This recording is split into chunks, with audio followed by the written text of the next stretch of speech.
Let me start from the beginning, see if this will work, if I can advance it.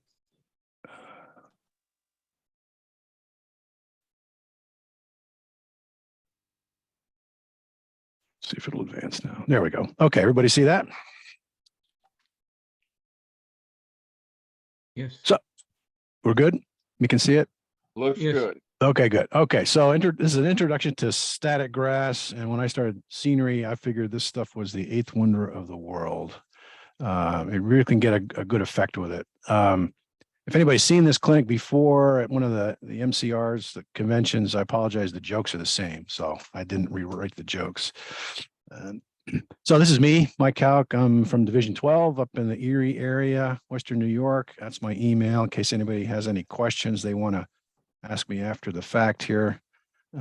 Tomorrow morning, if you wake up and, oh, I should have asked them this, go ahead and drop me an email. I'll try to get back to you as soon as I can.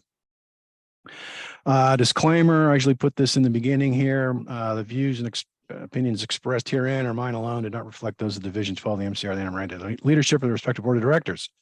So if I express an opinion that is a little off color or strange, that's just mine. Goals. So my goal in putting this clinic together was sort of demystify static grass from anyone that's not tried it. It seemed to be a sort of a black box for people. I'm not sure why, but this clinic has been popular. So I think static grass sort of intimidates people. So I wanted to demystify it and show people that it's not that big a deal, and maybe make it a little easier to try if you haven't. Other goal is to familiarize folks with some of the terminology and the equipment that's out there, also the different types of static grass, and maybe philosophize a little bit about how I approach layering scenery on my layout. And just my techniques may vary from yours, but this is what I do. And if you can use that to develop your own workflow, that's great. So the goal is to turn, I don't know if you can see my mouse here, but to turn this table full of stuff into something like this on the right. So I tell people that I sort of have a love-hate relationship with scenery. I love the results because it really makes your layout look finished, but I hate it because even to do 1 square foot of scenery requires about 36 square feet of crap spread out all over the basement in your layout. So, and then you got to clean all that up if you want to have an op session. So I sort of do scenery in fits and starts. I know because I got to break all this stuff out and it's going to take me a while, and then I got to put it away eventually. So on the right-hand side is a screenshot from Martin Wahlberg's website. He's a European guy that does a lot of scenery materials, and this is the effect you can get if you build up layers of different materials. Okay, I don't know if any of you guys are old enough to remember this book. I still have this somewhere in the basement down here. This is Bill McClanahan's Scenery for Model Railroads. I think I picked this book up with lawn mowing money in the mid-70s sometime. And he used the so-called zip texturing with sawdust, dyed sawdust, quote unquote, grass, and colored tempera paint. And this was state of the art back then. I guess if you're modeling a Western style railroad or scenery, it's not bad, but it's the 21st century now, and we have better materials. But it's helpful to remember where we came from to what we can accomplish now. This again is another shot from Martin Wahlberg's site, and shows the effects you can get with different materials layered up to form a nice pasture here. And of course, his stuff is top notch. It's also expensive, but just looking at this picture, I want to get the bug spray out because I don't want to get ticks walking through this field or even looking at it. So, but you can get some amazing results with the modern materials. Okay, so we'll take a little short walk back into history here. Where did static grass come from? Okay, we've known about static electricity since the Middle Ages. This philosopher scientist von Guericke developed the first electrostatic generator about 1660. However, there were no trains back then and no model railroads, and so we had no need for static grass. So we had to wait till the 20th century before static grass came along. The first mention of static grass I could find in hobby publications was in Model Railroading in September 1980. This fella, Derek Werner, developed a static grass applicator using a Wilmshurst electrostatic machine. I think in the article he picked it up from a scientific supply house, and it was hand cranked, but he hooked a motor to it, and this thing spins around and generates a static charge. He hooked a basket up to that, put the other wire into the layout, and developed the first static grass applicator. This actually worked pretty good. It puts out 75 kilovolts of potential charge, which is pretty darn good compared to, it's actually better than a lot of the hobby ones we can get now, and put out, I guess, what is that? 1 times 10 to the ninth. I think it's a billionth of an amp or something like that. There was a warning in the article here. It's kind of small. I can't really see that. But if you have, he warns if you have heart problems or a pacemaker, that you should think twice about assembling this, this contraption. But it worked. The photos you can see there work pretty good. And this is the basic design of the static grass applicators we have today. We've compressed this mechanically driven static generator into a piece of electronics and power it with a 9-volt battery or a 12-volt DC transformer, but the principles are the same. So I'll talk about those here, how the dang thing works. So the first commercial applicator I could find was in May of 2005. The German, I think it's German company, Hauk, came out with the grass applicator, the Grassmaster 1. I have a Grassmaster 2. Back in 2005, it was $83. So this was not a cheap date even then. I think I paid a little over 100 for mine. It was on sale. But this is the first mention I could find of a commercial one. And they also came out with a line of grass materials to go with it. So how does it work? So a little physics here. The hopper contains the static grass, which is made out of polyester. And we give that a high positive charge. It could be opposite, doesn't matter. But for this talk, we'll say positive. High positive charge. Then you give the scenery base, where you want the grass to go, a high negative charge. Then the positively charged fibers are attracted to the negative charge, opposites attract, and these fibers travel down the charge gradient through the air and adhere to an adhesive on the scenery base. Once the fibers hit the scenery base, they become negatively charged because the base is negatively charged, and they're attracted to go back up the gradient back to the hopper, but they can't because of the adhesive, and so they stand up straight. They have a negative charge now, and they stand up towards the opposite charge of the hopper. So that's how we get you have to have the adhesive to get the grass to stand up. Otherwise, these fibers will just circulate back and forth between the scenery base, your layout, and the hopper. So a little diagram of how one of these things is assembled. We have a 9-volt power supply, an ion generator or static charge generator. One pole is in the screen in the hopper that charges the grass fibers, and then the other wire, the opposite charge, is hooked to the layout or your scenery base if you're doing a diorama or something like that.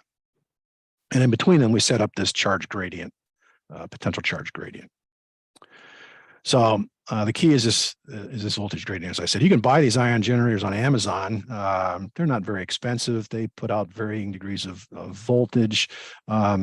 I don't know, anything that's in German, with arrows and exclamation points, I stay the heck away from. I just don't want to kill myself. There's so many commercial versions of these things out there that I don't feel a need to build one myself.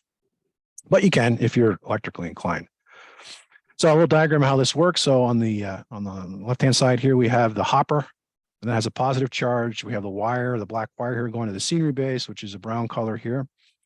We're going to put a little layer of white glue or some kind of adhesive on the scenery base. Okay.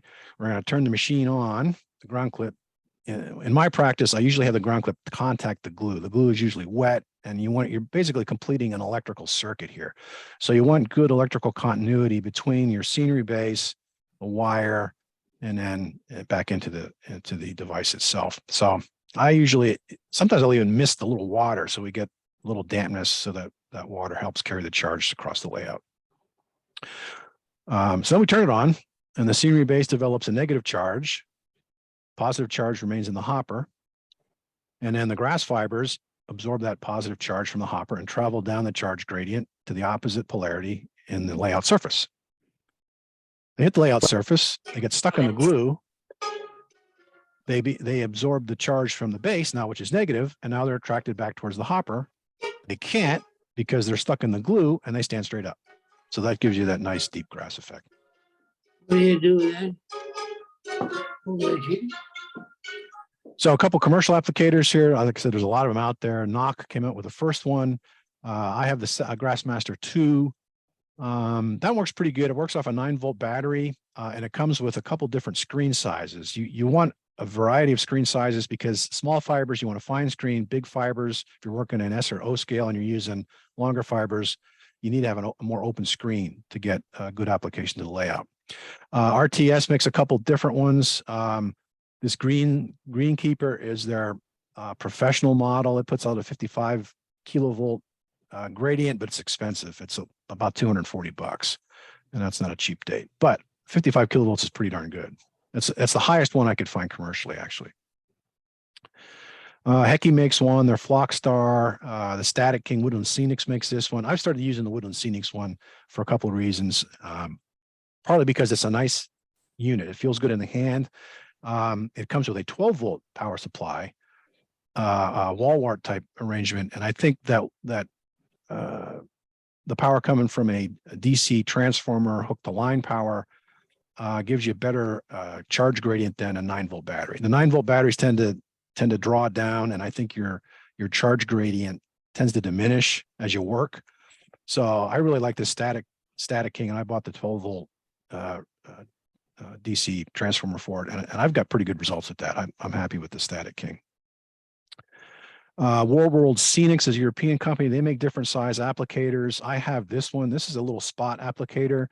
It works pretty good, but the hopper's not very big. The advantage to this is if you have a narrow area, say between two buildings, you've already planned on the layout and you want to get a little grass in there, you can work in narrow confined areas. The downside is this hopper only holds about 2 thimblefuls worth of grass at a time. So if you're covering a bigger area, you need to keep refilling it. But this is a handy little unit if you're doing small spot applications like weeds between the rails or something like that. So which is best? That's everybody says, well, what's the best applicator? Well, it depends because the cost, how much you want to spend on it, the varying cost across the board.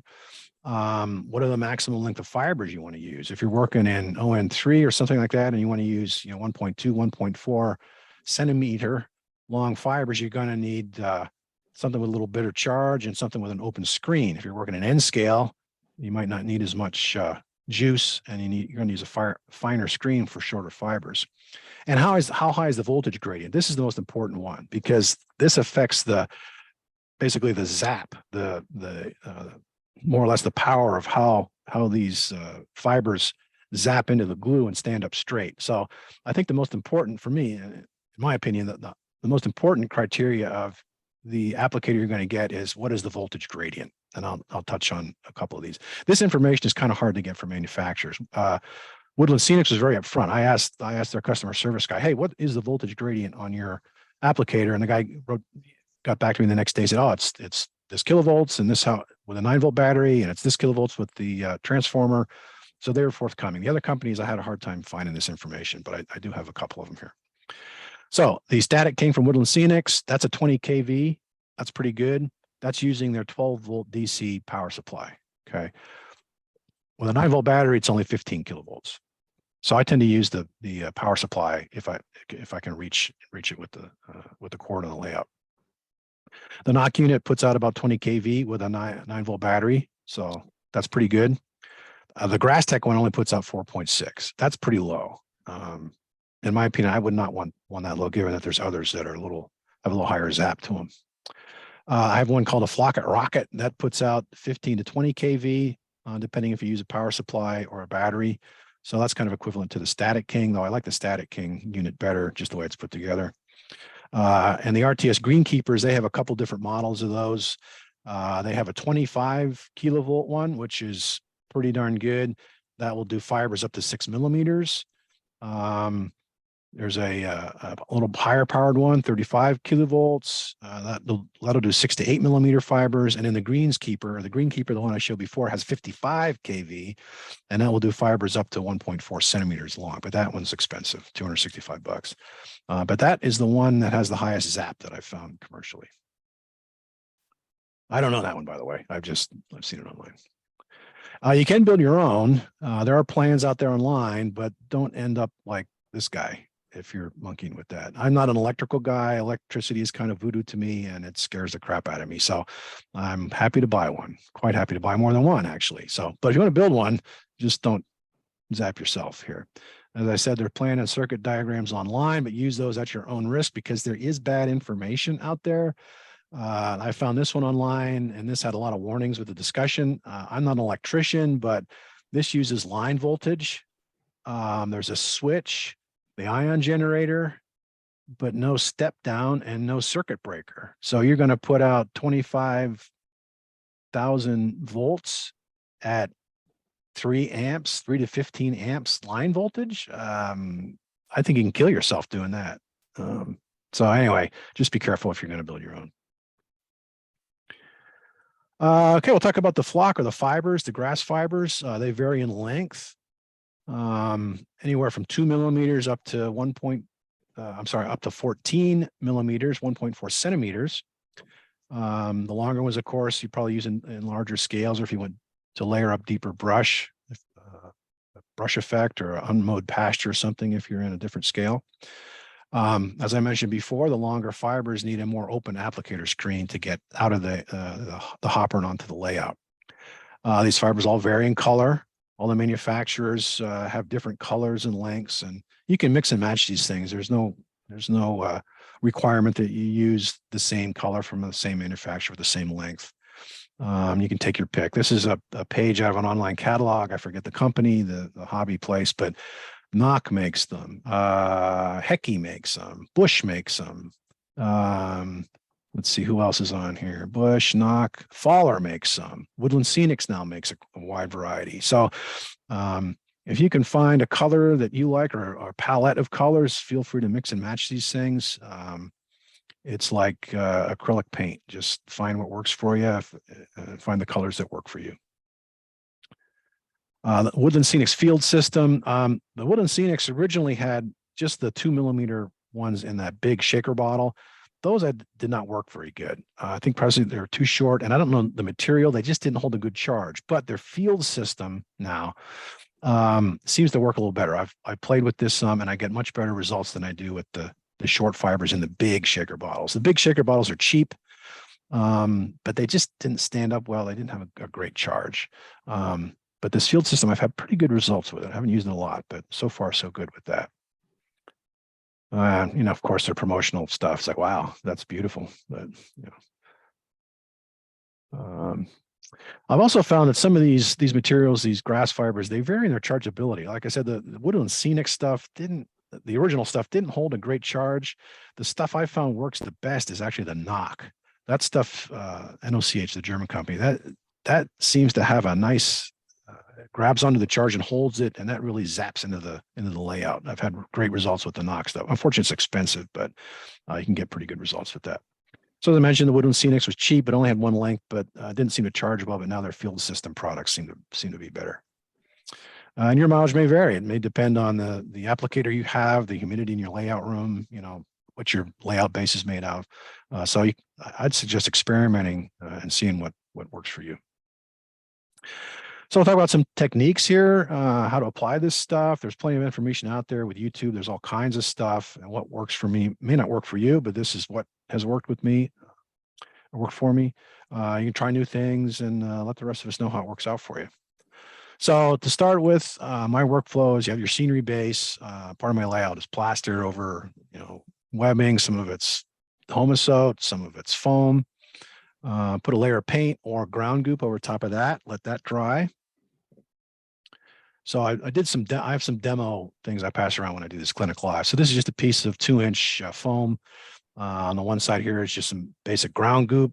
And then over top of the ground goop, I put a layer of fine foam just to give a sort of a green base. If I'm doing a pasture or something like that. Let that dry. And I use white glue for most of my scenery. White glue is cheap. You can get a gallon of it at Lowe's or Home Depot for, I think, $24, or at least last time I bought some. And it's removable. If you wet it, you can scrape it up. It softens. You can scrape it up pretty easy. So I like to be able to do things over if I have to. There's matte medium. That's expensive. You can get pretty good results with that. It also dries very flat, but it's expensive. And once it hardens, it's not very reversible. So as I said, I like white glue. You can buy this by the gallon. Elmer's Glue All There's also, you can get gallons of school glue at Michael's and some of these art places. I would not recommend using school glue. Okay.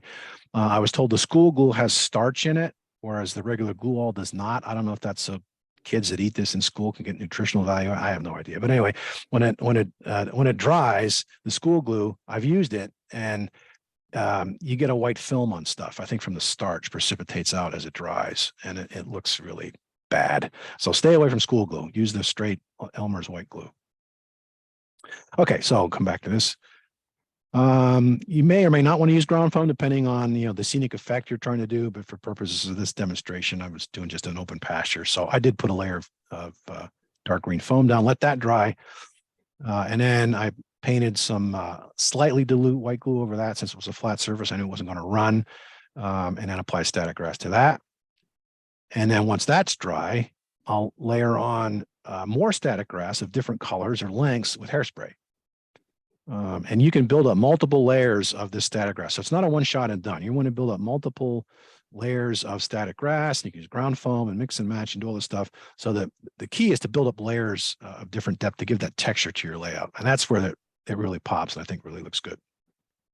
So the hairspray I use is the cheap, highest hold stuff I could find at Wegmans. Actually carries this up here. I don't know if you guys have Wegmans down there, but it's a grocery store. And it's quote unquote unscented. It does have a smell, but it doesn't smell like lilacs or something. It smells kind of chemically. So I use this Aquanet stuff. It sticks great. And it also it's basically liquid cellulose in a carrier. Once the carrier evaporates, the liquid cellulose hardens and it's like a glue. And this also, once you wet it, is reversible, just like the white glue. So if you don't like it, mix it with some water, wait a couple of minutes, and you can scrape it off and start over. I also like this stuff because my grandmother had a small beauty shop, and then when I smell this stuff, it takes me back to my childhood. So, if you breathe enough of it, it can take you back even further. But try to use it in a ventilated location or use a small area at a time. But I hose it down with this. I think it was like $3 a can or something like that. And then more static grass, and repeat until you're happy with the way it looks.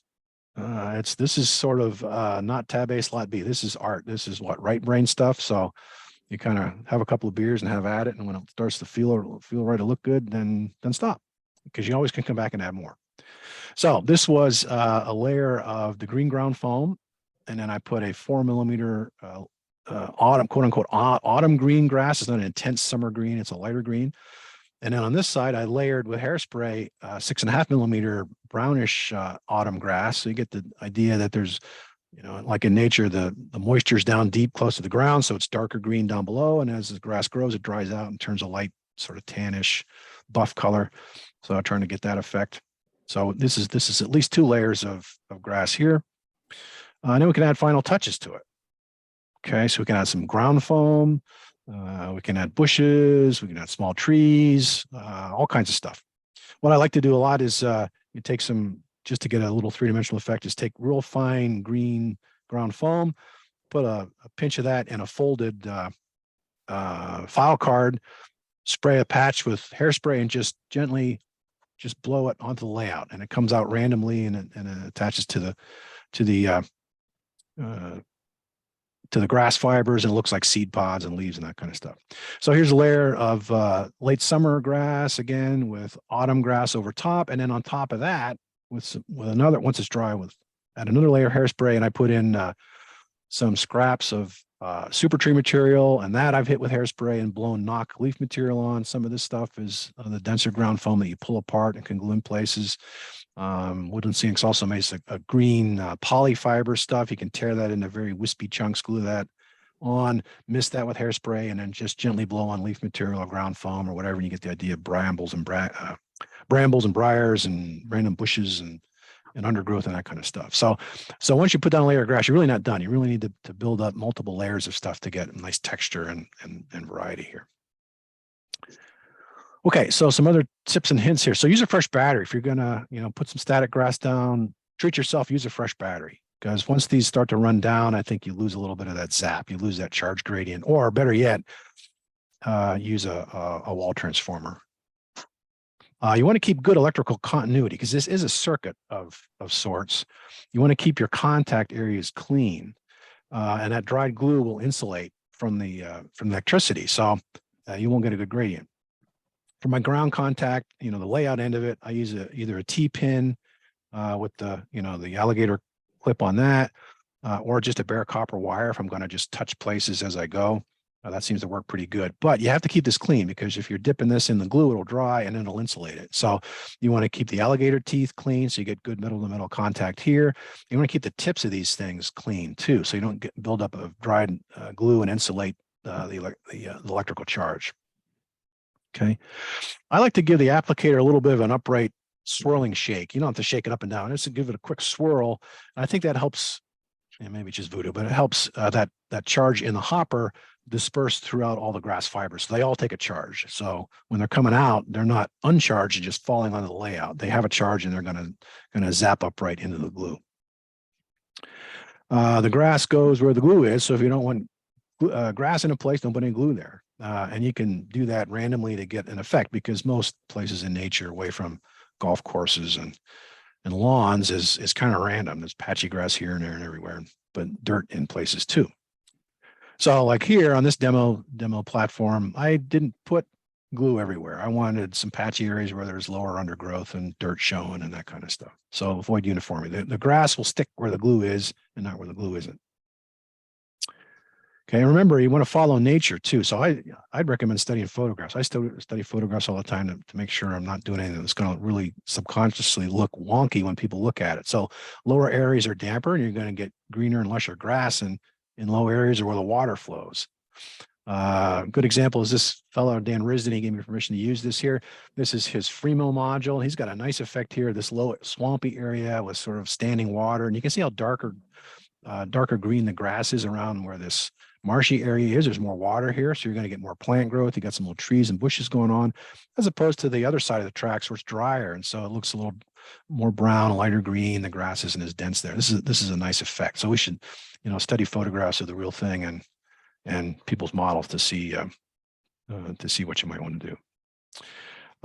You also want to keep the device fairly close to your work. You don't want to be a foot above your layout trying to get this grass to stick. You want to be down an inch and a half, no more than that, above your work surface.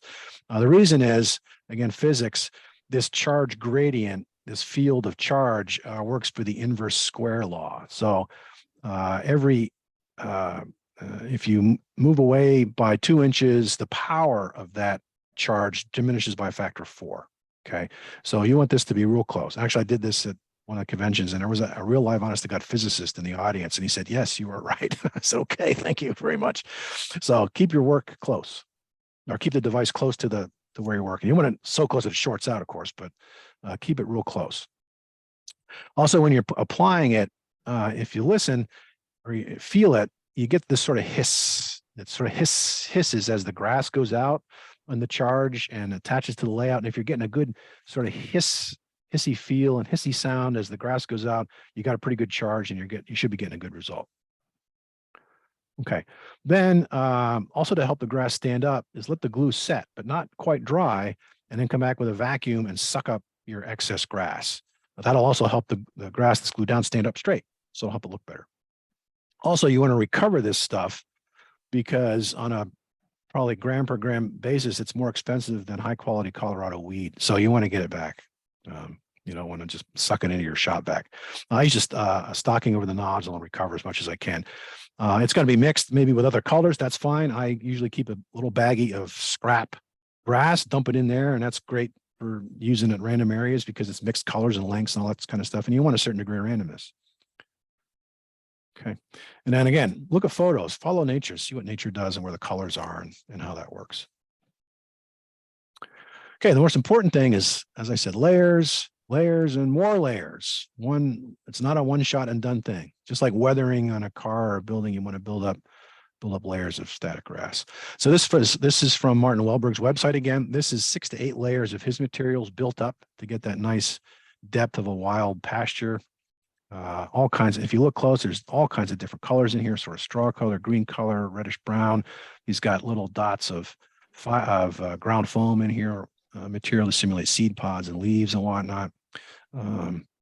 So multiple layers, 6 to 8. Usually 3 or 4 is my max, but you can go, if you're in a larger scale, you might want to go more.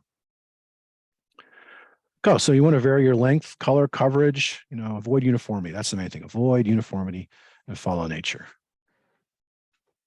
Okay. So if you're really into this and you get in sort of a Zen state as you're applying your static grass, as the Dalai Lama said, one does not apply static grass. Your scenic vision allows the grass to apply itself. He's a big scenery guy, though, the Lama. I think he's got his AP in scenery, if I'm not mistaken. Okay, so I'll just step through. This is my workflow. This is an area of my layout here. I did some scenery on a year or so ago. So the scenery base is nothing magical. It's just a cardboard webbing with plaster cloth over it. I put a layer of ground goop on top of that.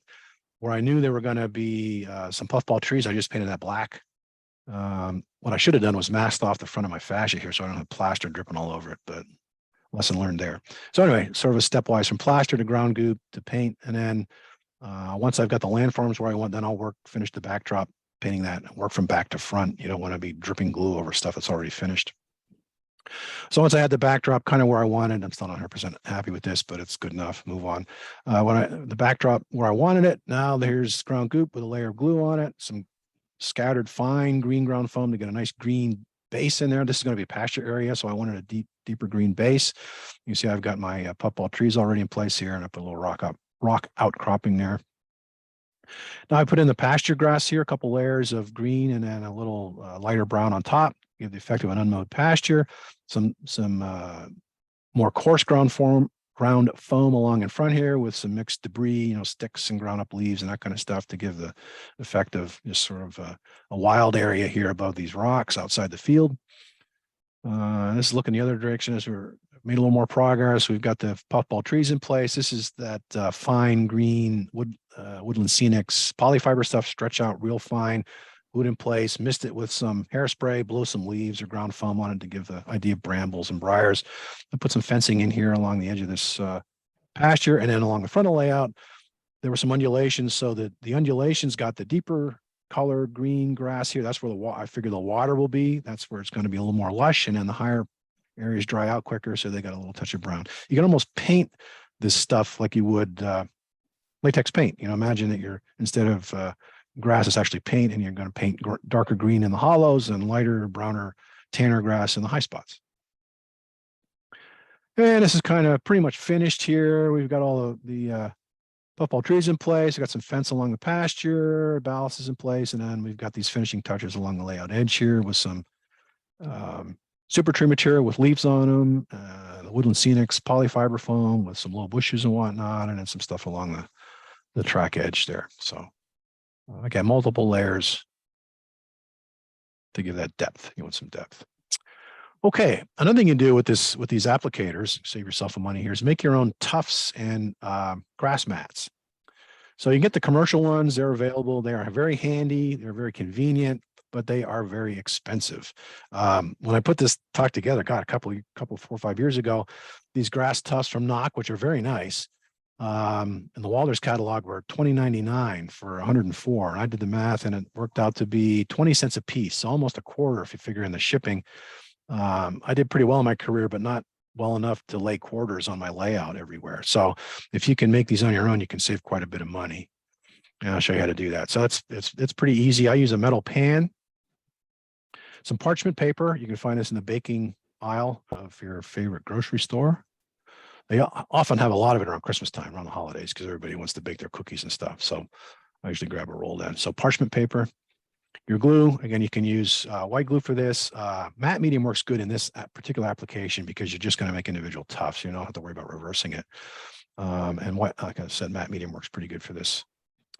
The advantage also too is matte medium is a little bit flexible when it dries. White glue gets brittle. So if you have these tufts and they're all flexible, they're easier to glue down if you've got some rough spots on your layout. You put dots of glue, your medium, on the parchment paper, hook your the one wire to the metal pan, and then apply your fibers.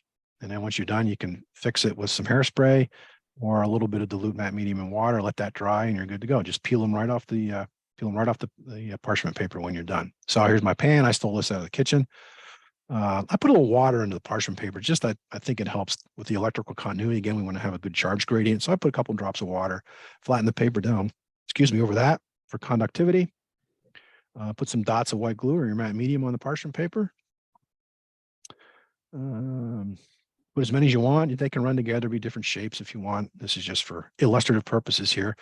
And then you apply your grass. Hook your your wire to, it's off the edge here, but hook your wire to the metal pan and shake some grass over it. Let it dry. And shake off the excess, and this is what you're left behind. I did strips of grass here. If I wanted, I thought maybe I'd lay some of this in between the rails on some siding track. And once it's dry, you just peel it right off the parchment paper and glue it on your layout. So peel it off and trim it, a little pair of scissors, whatever size, shape you need. You can also make your own scenic mats. Again, I use the same metal pan, parchment paper, glue, matte medium. Again, this works better for this particular application because you want your mats to be flexible when you glue them down. First thing I do is put down a thick layer of this matte medium and add dirt and cinders or whatever you want for your soil base there, and let that dry first. And then I'll put down a thin layer of matte medium over top and add the grass fibers with the applicator. Let that dry, and then add more layers as I did before with hairspray. And then once you're satisfied with that, then I kind of hose the whole thing down with hairspray or a little mist of matte medium and water and let that dry so everything is kind of glued together, because you're going to handle these things and you don't want them coming apart. Excuse me. I got to give credit. I didn't make up this idea on my own. There were some YouTubers that do this. Luke Towan, this guy named Boomer Diorama. He has an excellent YouTube video on how to make these mats yourself. Kathy Milat has done it as well. So Boomer Diorama, he's got a lot of good stuff. I recommend his YouTube channel. Okay, here's our materials, matte medium. I'll wait till it's on sale at Hobby Lobby or Michael's or one of the art supply stores. Just grab a bottle of that. This is our Wegmans parchment paper here. Just spread that out in a thick layer. Put down my cinder and dirt base first. Let that dry. And then put down a thin layer of matte medium or white glue. Hit that with the grass. Let that dry, layer it up as needed. I only put, I think, 1 or 2 layers on here just because I use this as a pass around when I'm giving this talk. And then once it's dry, this isn't 100% dry, but it's dry enough to peel. You can just peel it right off the parchment paper. It comes right off, and it's like a rubber base because of the matte medium with the grass stuck to it. Works really well. And then you can cut and trim that as needed and apply it to your layout. Okay, so here's some nature examples here. You can noodle around online. I found this one. This is a scene in Pennsylvania somewhere. And this is great because you got a cut lawn here, pretty uniform look.